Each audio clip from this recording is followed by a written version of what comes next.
Oh, Hare Krishna. It's me. We are here at Will Rogers Park in Pacific Palisades, California, just sort of the northwest part of Los Angeles. And in the waning moments of Dr. Ryan's Ryanhood. Say hello to all your friends out Hare there. Krishna. You see, I haven't hurt him. I haven't caused him any mental or physical distress. I want to verify that. No guru malpractice. Do you feel okay? I feel great, yeah. So far. So, we're at this park, and today Krishna and I, are going to initiate Dr. Ryan. If he doesn't flee at the last moment, then he'll be initiated.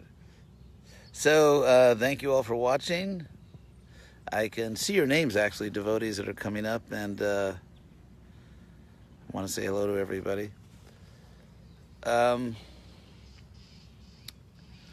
Following Prabhupada's system, we're not going to do a fire sacrifice here in this park because we would probably be arrested if we did that. But Prabhupada sometimes, when there wasn't facility for fire sacrifice, he would chant on the beads and then give the name and speak. And then the sacrifice could be done later.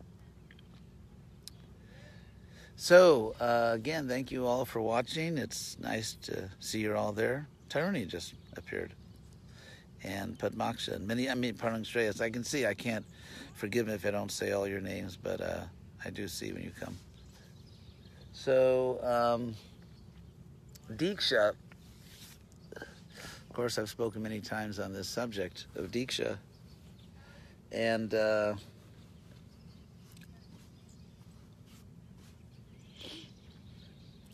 I've also said many times that the word devotee, Mike Payne with his daughter Emily Alaksha Wiltsius, Haribol, and Parang Shreyas.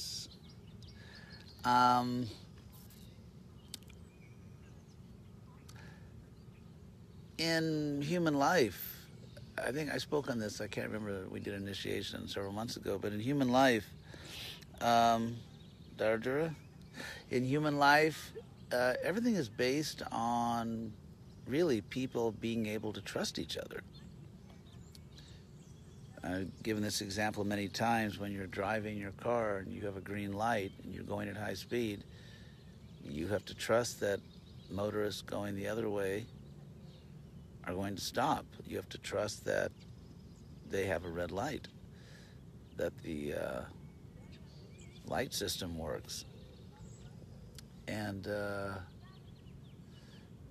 if you think about it, every time you not only walk out of your house, but even inside your house, at every moment, our life depends on the cooperation of other citizens. Every time you eat food, unless you grow all your own food, which most people don't, you have to trust that the people who brought the food to market or packaged it or something didn't poison it. And frankly, even if you grow your own food, which hardly anyone does, you have to trust that no one snuck into your farm field at night and poisoned your land. You have so if you think about it, medical treatment, food, traffic, going in a car, a train, a bus. At every moment of life, really, when you go to college, you trust that your degree will be recognized when you get out. And life is based on trust. We as individuals we really cannot live alone. We couldn't learn language. We could hardly feed ourselves. So trust is there. Trust makes civilization possible. It makes human life as we know it possible. And in a spiritual society, also trust makes spiritual life possible. The disciple has to trust the guru has to trust the disciple, and so everything is really based on trust. And trust means that people have to be honorable. People have to make promises and then actually keep their promises. So just as when you get on a commercial flight, you trust that the pilot will do his or her job properly, and the mechanics, the engineers, I mean everyone. There's like thousands of people. There are literally thousands of people that have to do their job properly for you to arrive safely at your destination. And so initiation, I'm just looking at some of the comments. Anisha sent a comment that I'm just thinking that initiation is an example where people trust each other and people must be honorable, and that makes a spiritual community or a spiritual society possible. So in initiation, of course, everyone knows that the disciple promises to give lots of money to the guru. That was a joke. The disciple promises to follow 4 principles and to chant 16 rounds. And of course, the guru, in the initiation ceremony that Prabhupada gave us, the guru doesn't formally say, I promise to be a bona fide guru, to do my job properly, but certainly that's the understanding. And that's the understanding. It is a relay. Sometimes because in the culture that we've inherited, the guru, Prabhupada emphasized, the guru is seen as good as God, which really just means that if the guru appropriately explains the Shastra or scriptures, the disciple should take it seriously and not say, well, thanks, Gurudev, but that's kind of just your opinion. Of course, I mean, sometimes gurus do give their opinion. Prabhupada gave his opinion on many things, and he said very openly that I'm giving my opinion. But not on spiritual matters. I mean, not on philosophical matters. Not on philosophical matters, the guru cannot give his or her opinion. It's just like if you're trying to pass a medical exam, you can't just give your opinion. There is a medical science, and you have to know it and be able to reproduce it on a test and practice it. So there are many areas of life where we have to faithfully follow authority and not merely give our opinion. So even though in Prabhupada's initiation, the ceremony that he gave us, the guru doesn't formally make a vow to the disciple, but it's understood that there is a reciprocal relationship. Even Krishna himself in the Bhagavad Gita says, Jai Jata Mam Prapadyante, as everyone surrenders to me, Tang Sataiva Bhajami Aham. I reciprocate precisely. In fact, Krishna uses the word, he doesn't simply say tata, Tang Sataiva Bhajami Aham. I don't merely reciprocate accordingly, but he says tataiva, which means precisely. And it's very interesting. The word Krishna uses in that famous verse, Jai Jata Mam Prapadyate, as everyone approaches me, the word Krishna uses is that I budge everyone, bhajami. This is the same word bhajami as in Govindamadi Purusham Tamahang Bhajami. I worship Govinda, the primeval Lord. This is, of course, the first person singular present tense of the verb to budge. The verb is to budge. And so that same word that we use for Krishna, Govindamadi Purusham Tamahang Bhajami, Krishna uses that same word to say that it's translated, I reciprocate with them, but the word Krishna actually uses is bhajami. Some people walking their dogs. A lot of dogs were very eager to see this program. So, so why does Krishna use that word? And what does the word bhajami here ultimately mean? The verb bhaj in Sanskrit bhaj, pronounced just like the English word to budge, as in to move.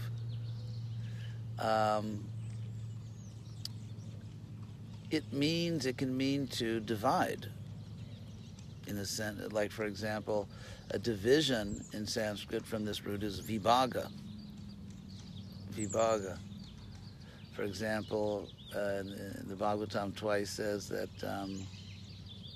Deshakala vibhaga vit, that a mature devotee, such as Bhishma, it's used for Bhishma, or it's Narada Muni in the fourth canto instructs Dhruva to be Deshakala vibhagavit, to know the divisions or the distinctions, the differences of place and time, Deshakala.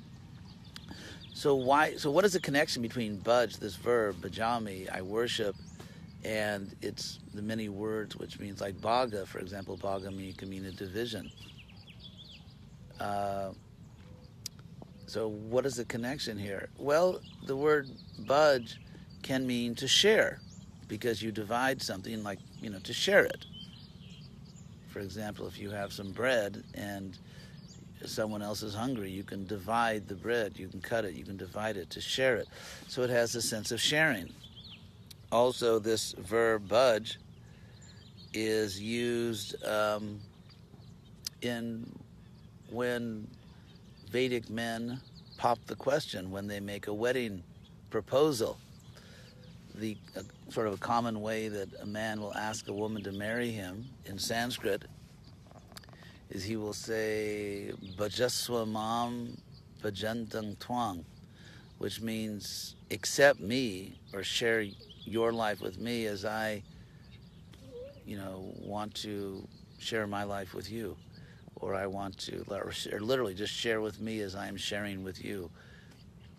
So for people to share their lives, that also is the same verb, which in the first person would be bhajami. So when Krishna says that I budge everyone, everyone precisely as they approach me, tang, them, those all people, tataiva, precisely in that way, bhajami aham. And so it can mean to honor someone, it can mean to reciprocate someone, because to treat someone in a certain way, in a sense, is to share yourself, to present yourself to that person in a certain way. And so in the relationship, so even Krishna himself, that was the point I was making, even Krishna himself reciprocates. He shares himself with us exactly as we share ourselves with him. Because if you think about it, when you speak to somebody, when you enter into a relationship with someone, when you just talk to them, you are in some way or other sharing yourself with them. You're sharing your time, you're revealing a certain part of yourself, you're giving of yourself more or less in a certain way, to a certain extent.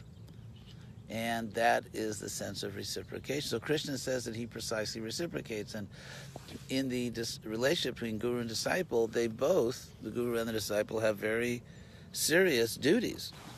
They have very serious duties. And again, because the external etiquette is that the guru or the disciple, so to speak, we translate like guru puja as worshiping the guru. And of course, in the Western world, you only worship God. It's important to remember that the word puja also means, and usually means actually, honor. It's like in the Ten Commandments, honor your father and mother. So you could use the word puja in Sanskrit. In fact, if you look at Prabhupada's books, he often, in the Bhagavatam, he often translates the word puja as honor. And so Guru Puja means, it can be translated, and Prabhupada often does translate it, as simply honoring your teacher, which is something that we learned to do, I learned to do when I was a child, that you honor your teacher. And so it's not... And so because in our culture, in our Vaishnava culture, there can be this very steep hierarchy. For example, there's a song, Hari Hari, Hari Haraye Nama Krishna, where one of the lines is that my only food is my food is the dust of the feet of the Goswami. So that gets very, what's the word? Reverential. And so here we are. I mean, it's one thing when you are singing that about very great souls who came from the spiritual world and who are no longer physically present in the world. And so it just becomes a type of devotional prayer. But then when you take that culture where you have this extreme sense of self, not denigration, but of humbling yourself to an extreme degree, and honoring or worshiping another person in this world to an extreme degree. And I'm not saying that's bad or we shouldn't. I'm simply saying, though, that you can understand in this world, if a person receiving that level of honor is not pure, it can lead to sort of undesirable and strange outcomes. And even on the part of the person, of the worshiper, it can lead to... I'm not saying necessarily does. I'm not trying to sabotage Vaishnava culture. I'm simply saying that we need boundaries, because even the worshiper, sometimes it can lead to a giving up of one's personal responsibility, a sense of personal responsibility. People sometimes do bad things because they feel that that I worship this other person so much that I not only don't have to think, but it would be somehow sinful or offensive to think or to carefully understand what I'm doing or take responsibility for what I'm doing. And so it's a powerful culture we have, where you have this extreme self surrender, or this extreme sense of humbling oneself. On the other hand, it can be, if misunderstood or if misapplied, it can be dangerous. It can be dangerous for a guru, it can be dangerous for a disciple. And so therefore that culture of extreme self-humbling has to be, that culture has to exist within a clear philosophical understanding that prevents abuse or unhealthy responses on either side, the guru or the disciple. So it has to go on within a clear and rational culture. For example, one example of an undesirable outcome, in my humble view, and everyone knows how humble I am, I need not elaborate on that here, but even among devotees, it can lead to the view that the guru is materially infallible. So because one is in such a reverential mood of surrender, and I'm nothing, and the guru's everything, that it can and has led often to the sense that everything the guru says on any subject is somehow true, because the guru is all-wise or all-knowing and even infallible. And of course, Prabhupada clearly said this was absurd. Even in his own case, Prabhupada thought it was not even a very bright question, when a disciple asked, "Are you materially infallible or all-knowing?" And I know one time a devotee asked Prabhupada some question about some material thing, and Prabhupada answered, "How do I know? I'm not God." And so you kind of get this backdoor impersonalism among certain people where, despite everything Prabhupada said, that somehow he or even some other guru is materially infallible or all-knowing, which Prabhupada categorically and frequently rejected. So extreme worship can lead to a tendency to mythologize the worship person and to lose the spiritual science. And of course, you can go to the other extreme. You can be disrespectful, which is extremely dangerous for spiritual life. To be disrespectful or to doubt or reject a true statement from the guru. And so Prabhupada always emphasized that the ultimate authority is Shastra. In this system of Guru, Sadhu, and Shastra, the ultimate authority is Shastra.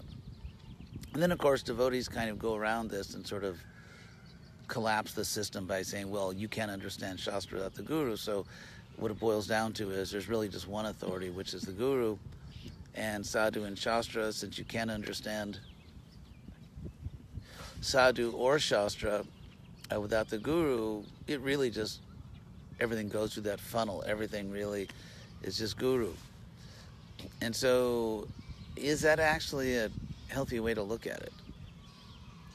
Prabhupada did make statements like, you can't jump over your Guru and so on, but and we never want to jump over the Guru, which is kind of a nasty image, because if you jump over someone at a certain point at your, I guess you'd call it the apogee, at the highest point of your jump, your feet are kind of over the head of the person you're jumping over. Otherwise, you would, probably injure them. So the image of jumping over. So how do we reconcile Prabhupada's warnings not to jump over the Guru with the fact that we do have a system, Guru, Sadhu, and Shastra? These are not contradictory. It may seem paradoxical to someone who hasn't thought a lot about it, but so the way these two things fit together, not jumping over your Guru, certainly not jumping over Prabhupada, and yet at the same time taking seriously Guru, Sadhu, and Shastra as actually three authorities.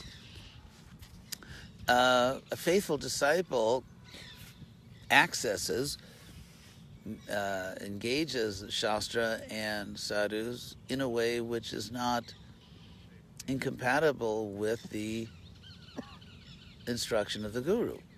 For example, let's say I read a Shastra which Prabhupada did not translate. Or I read many other books that Prabhupada didn't translate. And these can be books, actually, they can be Shastras, they can even just be history books. They can even be history books. And so the answer here is that the Guru gives us Siddhanta. Prabhupada gave us the basic philosophical understanding of everything. And he gave us a process. And so we can look at other Shastras, we can hear from other teachers, but we understand everything within a framework that Prabhupada gave. But the framework allows for some, what Prabhupada called philosophical speculation. Prabhupada wrote me a letter in 1971 when I was a grihasta.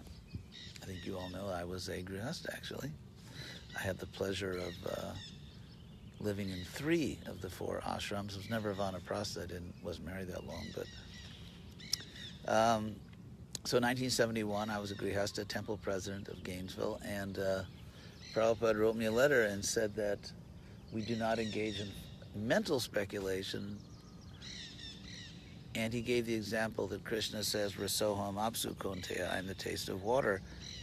And so we don't speculate about whether that's true or not. Like, hey, Krishna said, I'm the taste of water. Do you really believe that? So that would be mental speculation. But if you say, well, what does that mean? How is that true?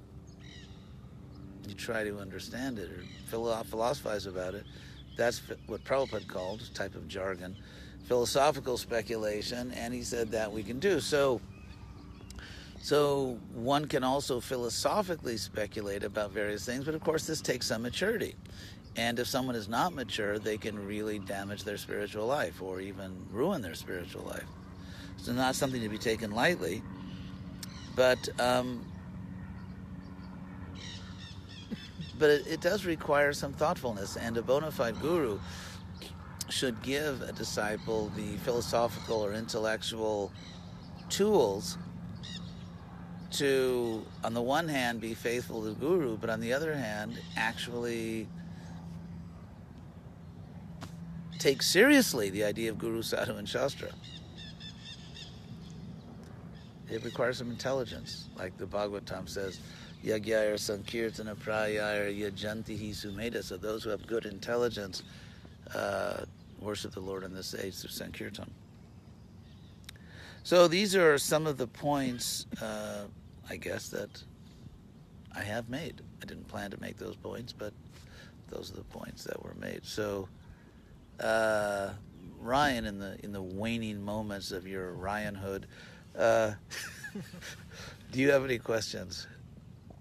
Here's another shot of the victim, the Ryan about to be initiated. No questions. No questions.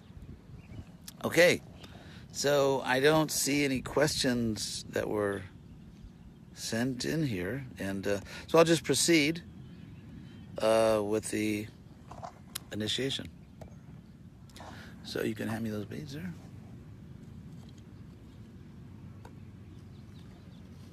I guess I didn't actually chant on your electronic counter, but did chant on the beads. So, what is the vow that you make? I vow to chant 16 rounds of the Maha Mantra every day, at least 16 rounds. And follow the 4 regulative principles, so no eating meat, fish or eggs, no intoxication, no illicit sex, and no gambling. Thank you. So, your name will be Ramananda Das. Okay. Ramananda is the name, of course, of one of the greatest Vaishnavas, Ramananda Roy, who's an incarnation of Arjuna. And also, they said of one of the gopis, so it's one of those advanced areas of our philosophy.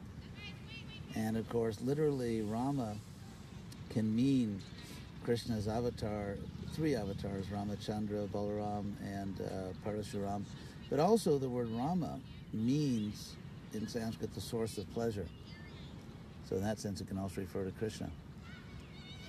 Just like there's that verse that Prabhupada cites in one of his purports, Ramante Yogino Anante, that the spiritualists, the yogis, take pleasure in the infinite.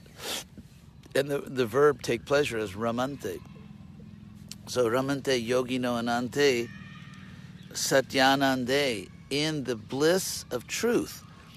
Because when we enjoy in the bodily concept of life or material mental concept, we're actually enjoying a type of illusion. It's like if we try to enjoy or exploit for pleasure the material body, we are not the body, and the body's pleasure is not ultimately our pleasure, and so therefore that is not Satyananda. That is not taking pleasure or enjoying bliss in the truth. It's trying to enjoy a lie or an illusion. So it said, Ramante Yogino Anante, the spiritualists take pleasure, enjoy in the infinite, in the bliss of truth. Chidatmani, which in the conscious self, or in the self as consciousness. And therefore, iti Rama padena aso, thus by the word Rama, aso param brahmabi diyate, the absolute truth is named Rama, is named or is called by the word Rama. Iti Rama padena so that absolute truth, Param Brahma, the absolute truth, the supreme truth, is referred to by the name Rama because of that, Iti Rama, by the word Rama. So Rama can also mean Krishna in the sense, because Krishna is the ultimate source of all pleasure, and Ramananda, and also, of course, the great devotee, Ramananda Roy. So, I'll give you a last look at the newly initiated Ramananda. Hare Krishna, thanks for watching. And I'd also like to thank you all for watching, and give you one more look at where we are. We are in a very large park, thousands of acres actually, in northwest Los Angeles, just very close to the ocean. And this was Ramananda's, or this is his favorite park, so we thought we'd do the Diksha here. So again,